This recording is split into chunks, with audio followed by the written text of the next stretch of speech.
Assalamualaikum dan salam sejahtera kepada uh, Profesor Madya Dr. Khairi bin Arifin selaku pensyarah HSM 3063 Malaysia 1900 hingga 1957.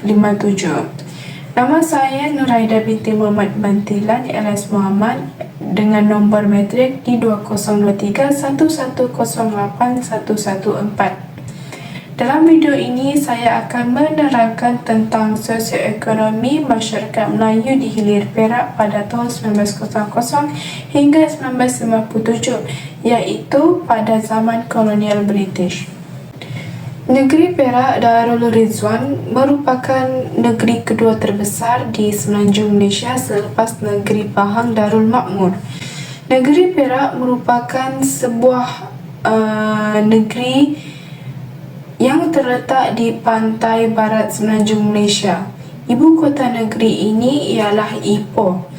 Kedudukan negeri Perak berada di bersebelahan dengan negeri-negeri seperti Kedah di utara, negeri Pulau Pinang di barat laut, negeri Selangor di selatan dan negeri Pahang di timur. Negeri Perak mendapat namanya daripada Sungai Perak. Sungai ini adalah sungai kedua terpanjang di semenanjung Malaysia. Sungai ini mengalir sepanjang 400 km dari utara di Hulu Perak hingga ke selatan di Bangan Datuk sebelum menyatu dengan Selat Melaka. Sungai Perak kaya dengan warisan dan khazanahnya yang unik. Nama negeri Perak ini berasal dari tradisi masyarakat di sekitar salah satu anak sungainya iaitu Cigar, Galah dan Kuala Kangsar yang telah menamakan sungai ini iaitu Sungai Perak kerana Sungai Perak ini mempunyai ikan yang berwarna perak dan putih di kawasan tersebut. Pada asalnya, anak sungai tersebut mengalir ke Sungai Dinding. Sosioekonomi merujuk kepada kajian dan analisis yang mengaitkan kehidupan sosial dan aktiviti ekonomi dalam masyarakat. Sosioekonomi meneliti bagaimana interaksi antara faktor-faktor sosial seperti budaya, pendidikan dan struktur masyarakat dan faktor-faktor ekonomi seperti pengeluaran, penggunaan dan pembagian sumber mempengaruhi kehidupan individu dan kumpulan dalam sebuah komuniti.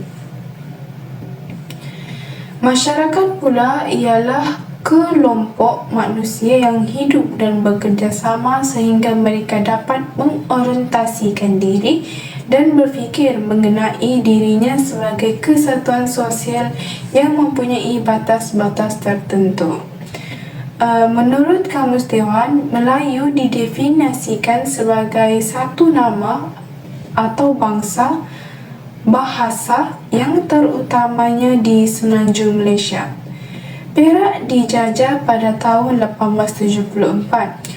Oleh itu, dalam video ini kita akan membincangkan sosioekonomi masyarakat Melayu di Hilir Perak pada tahun 1900 hingga 1997. Kerana tempoh penjajahan ini menunjukkan era yang penuh dengan perubahan di mana masyarakat Melayu berhadapan dengan pelbagai cabaran yang timbul daripada penjajahan British. Pentadbiran British secara rasmi di Perak telah menjadi sebab kepada kemunculan bandar-bandar baru yang asalnya dari pekan-pekan kecil utama. Pada abad ke-20 telah wujudnya ciri-ciri penting terutamanya dalam sosial dan ekonomi di Hilir Perak. Pertama sekali, mari kita lihat kepada latar belakang Hilir Perak. Hilir Perak merupakan salah satu daripada 12 daerah di negeri Perak. Kawasan ini meliputi daerah Hilir Perak serta kawasan persisiran pantai sejauh 3 batu nautika ke laut dengan keluasan tanah daratan berjumlah 173,987.19 hektar. Kawasan ini terletak di selatan negeri Perak Darul Rizwan. Hilir Perak bersempadan dengan Sungai Bernam dan Sabak Bernam, Selangor di sebahagian selatan, serta Selat Melaka di bahagian barat. Di bahagian timur, ia bersempadan dengan daerah Batang Padang, manakala di sebelah utara dan barat laut bersempadan dengan Perak, Tengah dan Manjung. Dengan kawasan 166.306 hektar ini, Hilir Perak merupakan daerah ke-6 terbesar di negeri Perak dari saiz kawasan. Daerah Perak juga terdiri daripada 9 mukim, iaitu Mukim Bangan Datuk, Mukim Rungkup, Mukim Hutan Melintang, Mukim Teluk Bahru, Mukim Sungai Durian, Mukim Durian Sebatang, Mukim Cangkat Jong, Mukim Sungai Manik dan Mukim Labu Kubong. Hilir Perak ialah sebuah daerah yang terletak di bahagian selatan negeri Perak, memainkan peranan penting dalam sejarah sosioekonomi masyarakat Melayu antara tahun 1900 hingga 1997. Daerah ini terkenal dengan Teluk Intan, dahulunya dikenali sebagai Teluk Anson, sebagai pusat pentadbiran dan perdagangan utama. Kedudukannya yang strategik di tebing Sungai Perak menjadikan Hilir Perak merupakan hub penting bagi sektor ekonomi seperti perladangan, perdagangan dan perlombongan sejak era penjajahan British. Dalam konteks masyarakat Melayu, kegiatan ekonomi seperti penanaman padi, perikanan dan perladangan getah adalah tulang belakang kepada kehidupan harian masyarakat Melayu di sana. Perdagangan getah, khususnya perkembangan pesat di bawah pentadbiran kolonial yang memperkenalkan skim galakan dan pinjaman kepada pengusaha kecil dan besar. Aktiviti ini tidak hanya memacu pertumbuhan ekonomi tetapi juga memperkenalkan masyarakat kepada struktur sosial baru, termasuklah hubungan dengan pemodel luar serta perkembangan pendidikan. Hilir Perak juga terkenal dengan kepelbagaian etnik yang menyumbang kepada pembangunan ekonomi kawasan ini. Walau bagaimanapun, masyarakat Melayu terus mengekalkan identiti dan tradisi mereka melalui aktiviti ekonomi seperti perikanan di kawasan pesisir dan perladangan kecil-kecilan di pekan-pekan seperti Teluk Intan dan Bangan Datuk.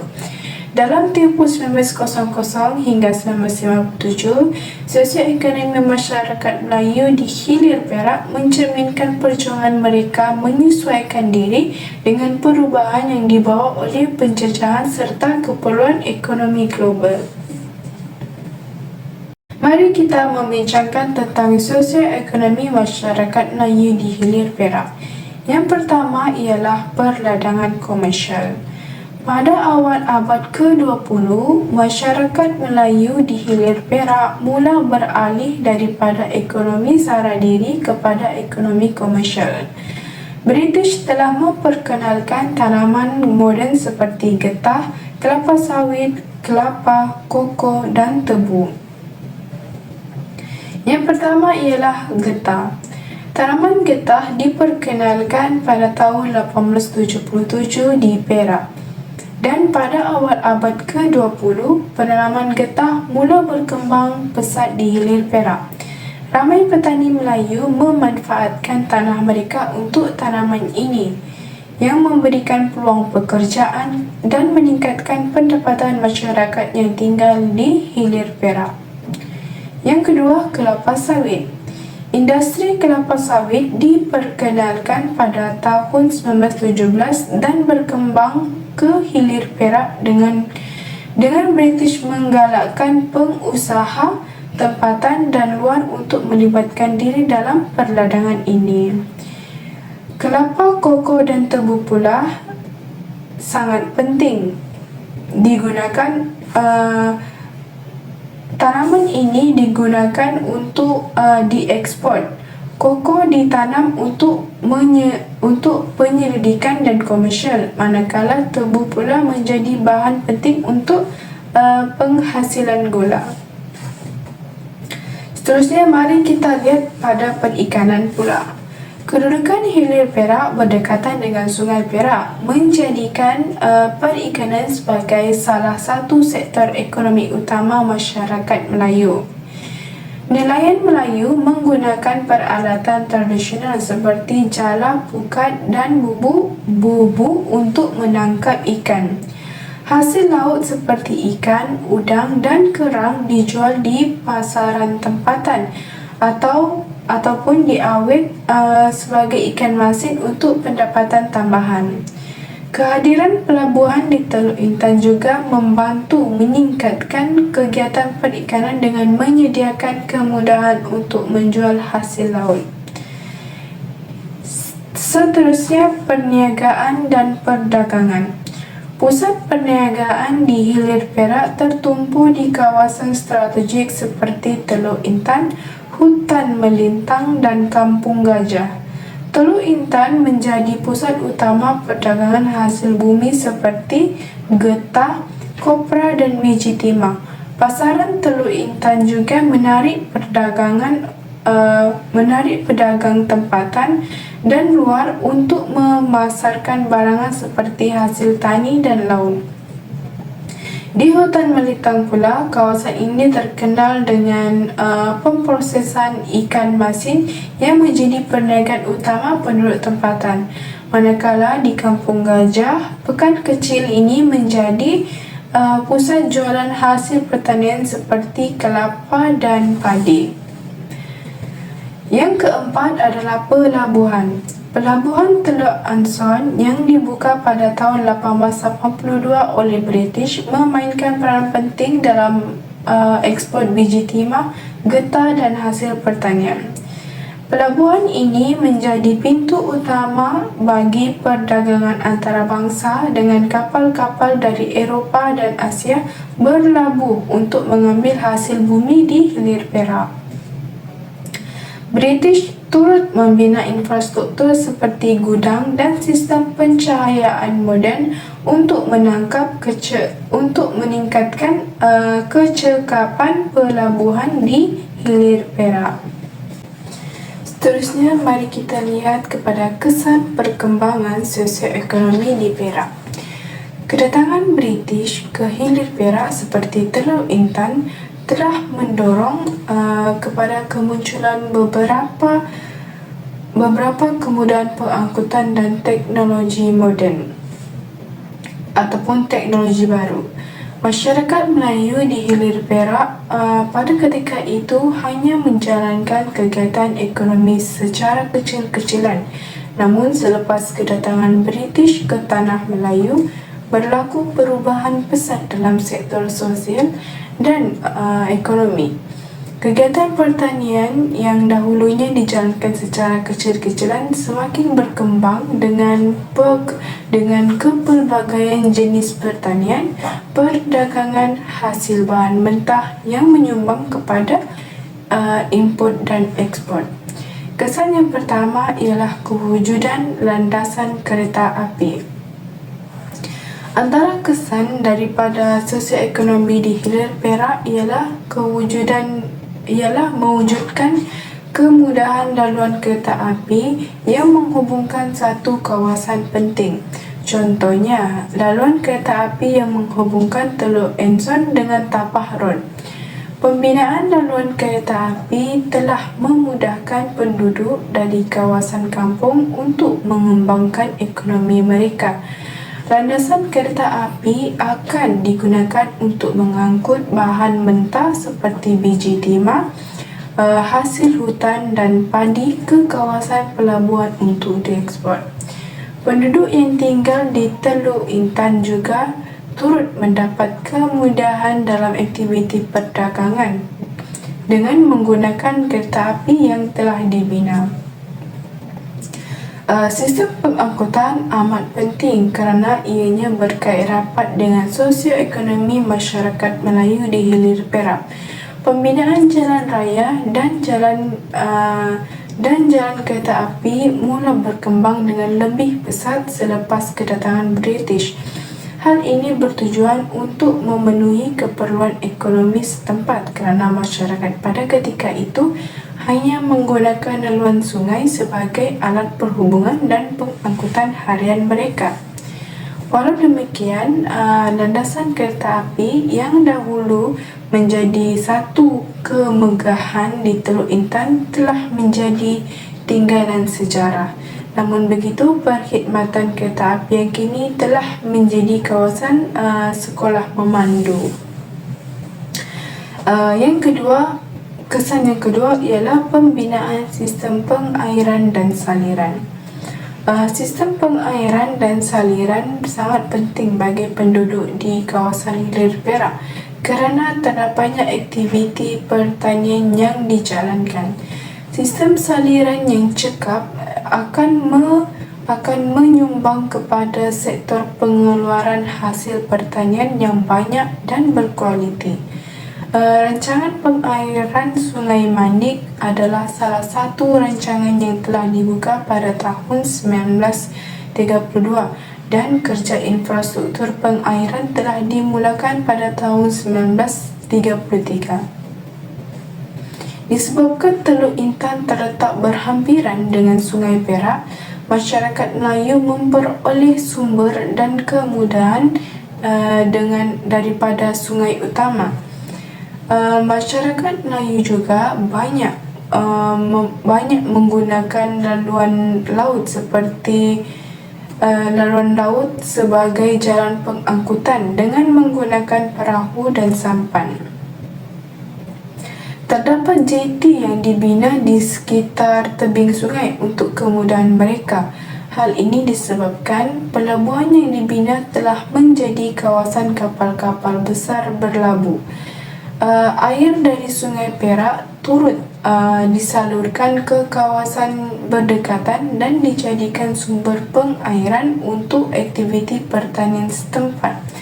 Sistem saliran ini dibina untuk meningkatkan pengeluaran hasil pertanian yang dijalankan di hilir Perak. Kesan sosioekonomi pelabuhan pula ialah berlaku penambahbaikan infrastruktur di kawasan pelabuhan Teluk Intan.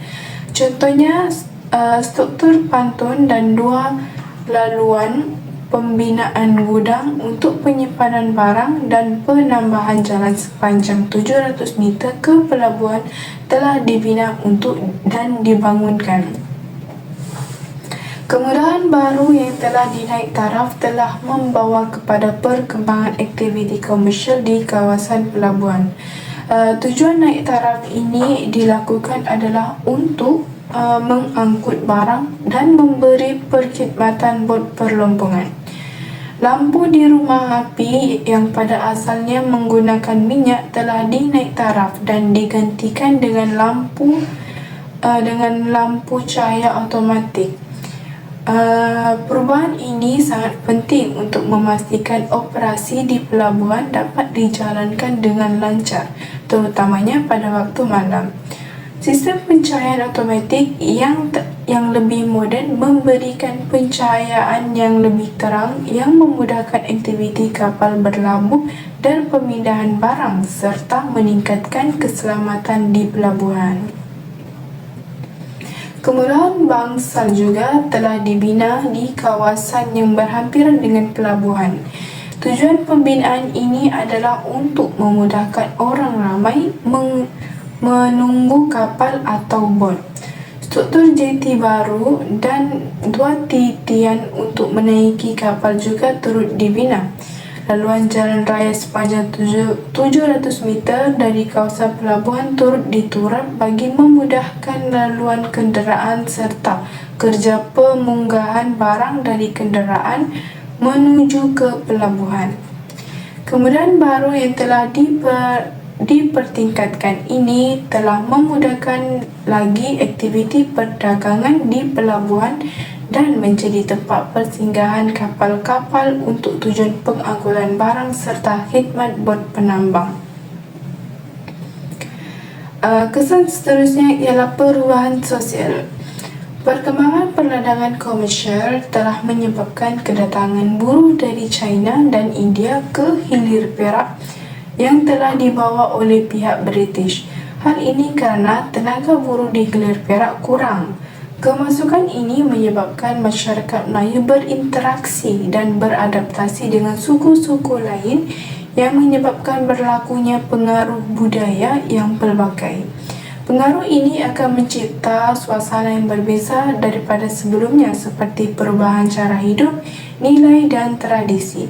Antara contoh yang boleh dilihat adalah dengan pertukaran bahasa. Penggunaan dialek seperti Hokkien oleh masyarakat Cina mempengaruhi cara berkomunikasi masyarakat Melayu. Masyarakat Melayu mengambil beberapa kata atau frasa dari bahasa Hokkien dan menggunakannya dalam percakapan harian mereka. Kesimpulannya, kesan daripada perkembangan sosioekonomi di Hilir Perak pada tahun 1900 hingga 1957 bukan sahaja membawa kemajuan dalam sektor ekonomi, tetapi juga mengubah struktur sosial dan infrastruktur masyarakat Melayu. Laluan kereta api, sistem pengairan, pembangunan pelabuhan dan perubahan sosial semuanya menunjukkan bagaimana penjajahan British membawa perubahan besar kepada masyarakat Melayu di kawasan ini. Walaupun berhadapan dengan cabaran seperti kehilangan tanah dan penyesuaian terhadap sistem ekonomi baru, masyarakat Melayu di Hilir Perak menunjukkan kebolehan untuk menyesuaikan diri. Perubahan ini bukan sahaja meningkatkan taraf hidup mereka tetapi juga mewujudkan asas untuk pembangunan ekonomi dan sosial yang kita nikmati pada masa sekarang. Sekian daripada saya, terima kasih.